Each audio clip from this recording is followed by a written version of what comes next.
మీకు వందనాలు తెలియపరుస్తూ ఉన్నాను. ప్రియులరా, ఈ దినము కొరకు దేవుడు సిద్ధపరిచిన వాగ్దానాన్ని మనం స్వాధీనపరచుకుందాం.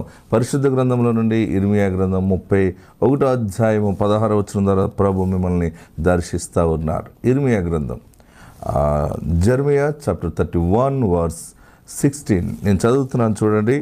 యెహోవా ఈ ఆజ్ఞ ఇచ్చుచున్నాడు, ఏడవక ఊరుకొనుము, కన్నీళ్ళు విడుచుట మానుము. నీ క్రియ సఫలమై జనులు శత్రువుని దేశంలో నుండి తిరిగి వచ్చెదరు. దేవునికి మహిమ కలుగును గాక.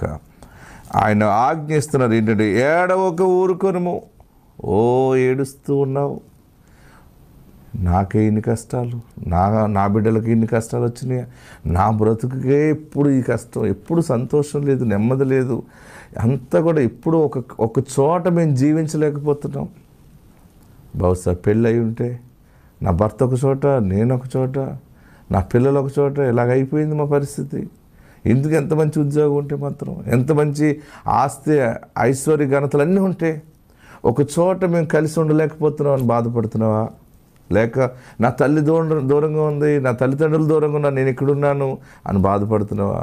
లేదా నా బిడ్డలు దూరంగా ఉన్నాను ఏడుస్తున్నావా?